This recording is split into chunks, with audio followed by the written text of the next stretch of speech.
కొనసాగిద్దాం. చర్చలో పాల్గొనేందుకు మనతో సిద్ధంగా ఉన్నారు రాజకీయ విశ్లేషకులు పాపిరెడ్డి గారు మనతో అందుబాటులో ఉన్నారు. అదేవిధంగా బీఆర్ఎస్ నేత రామ్మోహన్ గారు కూడా మనతో అందుబాటులో ఉన్నారు. ఇక రాజకీయ విశ్లేషకులు న్యాయవాది బండారు రామ్మోహన్ గారు కూడా మనతో అందుబాటులోకి వస్తారు. ఇక కాంగ్రెస్ నేత శివలాల్ గారు కూడా అందుబాటులోకి వస్తారు. ముందుగా మనం బీఆర్ఎస్ నేత రామ్మోహన్ గారితో మాట్లాడదాం. రామ్మోహన్ గారు నమస్తే అండి. నమస్తే అండి. రామ్మోహన్ గారు, కౌంటింగ్ ప్రారంభమైంది, మరి తెలుసు ఇది రెండో విడత. మరి 29,917 వార్డు సభ్యులు పదవులు కూడా పోలింగ్ అయితే జరిగింది. సర్పంచ్ పదవులు 12,782, 71,071 మంది వార్డు సభ్యుల స్థానాల్లో అభ్యర్థులు బరిలో నిలిచారు. మరి ఎందుకు కాంగ్రెస్ పార్టీ విజయం వైపు వెళ్తుంది, బీఆర్ఎస్ పార్టీ ఎందుకు ఎరికంగా ఉండిపోయిందంటే ఏం చెప్తారు మీరు? కాంగ్రెస్ పార్టీ ఊహించిన దానికంటే బీఆర్ఎస్ పార్టీ ఎక్కువనే ఇక స్థానిక సంస్థల్లో సర్పంచ్ మరి వార్డు స్థాపిలో గెలుచుకోవడం జరిగింది.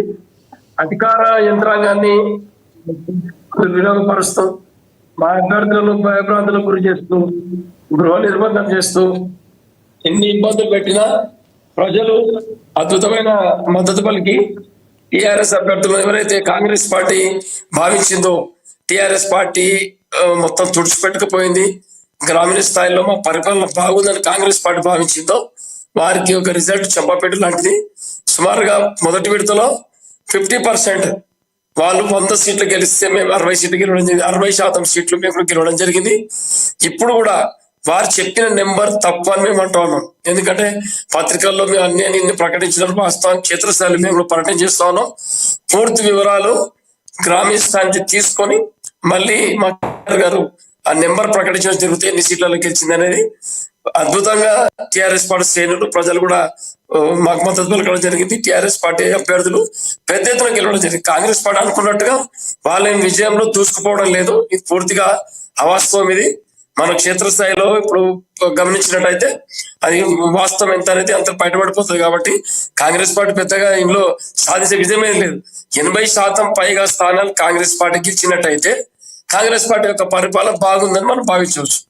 పూర్తిగా గ్రామీణ స్థాయిలో కాంగ్రెస్ పార్టీ చితికిల పడిపోయింది. ఎక్కడ కూడా చెప్పిన పనులు ఎక్కడ పూర్తి కాలేదు. కేవలం ఈయన షో తప్పితే పరిపాలన మొత్తం కుంటపడిపోయిందని అందరికి తెలిసిన విషయం. కాబట్టి వార్డు సభ్యుల స్థానాలు, సర్పంచ్ స్థానాలు పెద్ద ఎత్తున మొదటి విడతలో వచ్చిన స్థానాల కంటే ఇప్పుడు మళ్ళీ ఎక్కువ ఇంతకుముందు 60% గెలిచినప్పుడు 80% తప్పకుండా 2వ విడతలో 3వ విడతలో విజయం సాధిస్తాం. టిఆర్ఎస్ పార్టీ కాంగ్రెస్ పార్టీ భావించిన దానికంటే మెరుగైన ఫలితాలు తీసుకొని వస్తుంది స్థానిక సంస్థల ఎన్నికల్లో. దాంతో పాటు రేపు జరిగిపోయే ఎంపీటీసీ జెడ్పీటీసీ ఎన్నికల్లో అమితుమి తెలుసుకుంటాం ఖచ్చితంగా. అంటే ఇక్కడ మొదటి విడతలో కూడా మీ పార్టీకి ఆశించినంత స్థాయిలో ఎక్కడా రాలేదు. అసలు ఖమ్మం వరంగల్ సైడ్ అయితే మరీ తుడిచిపెట్టుకుపోయిన పరిస్థితి. ఏ రకంగా చూడాలంటారు? బీఆర్ఎస్ పార్టీ మీది 10 సంవత్సరాల పాటు ప్రభుత్వంలో ఉన్న పార్టీ, మరి ఈ రకంగా ప్రజలు మీ వైపు లేకపోవడం కారణం మీరంతా కూడా మొన్నటి వరకు చెప్పుకొచ్చారు కాంగ్రెస్ పార్టీని బొందబెడతారని. కానీ ప్రజలైతే ఆ రకంగా లేరు. వారు ఇచ్చిన తీర్పు వేరే రకంగా లేదు స్వామి.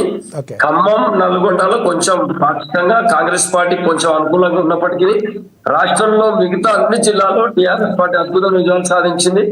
ప్రజలందరూ మాట్లాడు ఉన్నారు. రేపు పార్టీ గుర్తులో జరిగే ఎన్నికలు ఎంపీటీసీ జెడ్పీటీసీ ఎన్నికలలో అది తేటతెల్లం అవుతుంది.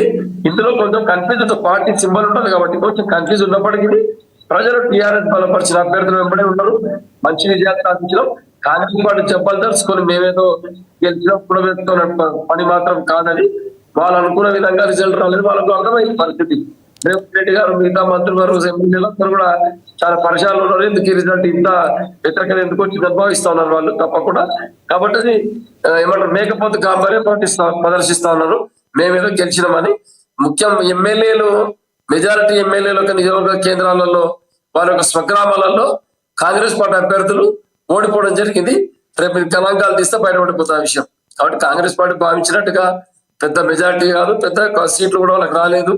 కేవలం అధికారం ఉన్నప్పుడు పార్టీ కొంచెం అనుకూలంగా వాస్తవం దాంట్లో కొంచెం ఉంది. కానీ ఆ యొక్క ఆనవాయితీని బీటలు కొట్టే విధంగా టిఆర్ఎస్ పార్టీ అభ్యర్థులు అద్భుతంగా సీటు సాధించారు ప్రజల యొక్క మద్దతుతోటి.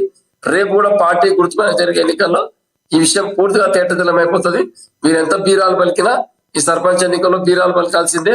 రేపు జరగబోయే ఎన్నికలు మున్సిపాలిటీ కానీ ఎంపీటీసీ కానీ జెడ్పీటీసీ కానీ ఎన్నికల్లో తప్పకుండా తెలంగాణ ప్రజలు కాంగ్రెస్ పార్టీ కర్రుగాతి వాత పెట్టడం ఖాయం. ఎందుకంటే చెప్పిన యొక్క వాగ్దానాన్ని ఇప్పుడు పూర్తి చేయలేదు. పూర్తి చేయకపోగా మళ్ళీ గ్రామీణ స్థాయిలో ఈ యొక్క ఆధిపత్య చెలాయింపు, బెదిరింపులు, కబ్జాలు, అబద్ధాలు మాట్లాడడం, అడిగిన వాళ్ళకి పని చేయకపోవడం, వాగ్దానం నెరవేరుస్తా అని చెప్పి మోసపుచ్చడం, నిరుద్యోగులకు మోసం, మహిళలకు అందరికీ కూడా పరిపాలన పూర్తిగా విఫలమైపోయింది. కాబట్టి పార్టీ సింబల్ ఎన్నికల్లో తప్పకుండా పూర్తి చేస్తారు. ఎస్ సార్, రామ్మోహన్ గారు, ఇక్కడ మనం చూస్తే తొలి దశలో చూసుకుంటే 4236లో కాంగ్రెస్ పార్టీ 2334 సాధిస్తే మరి బీఆర్ఎస్ కేవలం 1169 దగ్గర ఆగిపోయింది. భాజపా అయితే మరి 189 దగ్గర, ఇతరులు అయితే 538. రెండవ దశలో 4332 అయితే కాంగ్రెస్ పార్టీ 361 అయితే బీఆర్ఎస్ 78 దగ్గర ఆగిపోవాల్సిన పరిస్థితి. బీజేపీకి 25 అయితే వచ్చినాయి, ఇతరులకైతే 112 వచ్చినాయి. మొత్తంగా 8568లో 2695 మరి కాంగ్రెస్ అయితే, బీఆర్ఎస్ కేవలం 1247, మరి భాజపా అయితే 214కి, ఇతరులు 650కి సరిపెట్టుకోవాల్సిన పరిస్థితి. మరి ట్రెండింగ్ చూస్తే ఏమంటారు అంటే, సర్పంచ్ని వదిలేసి మరి జిహెచ్ఎంసీ రానున్న ఎన్నికల్లో, మున్సిపాలిటీ ఎన్నికల్లో మీరు సత్తా చాటుతామంటున్నారు. సర్పంచ్లో కూడా ఇట్టాగే మాట్లాడారు మీరు. సర్పంచ్లో కూడా మేమే సత్తా చాటుతాం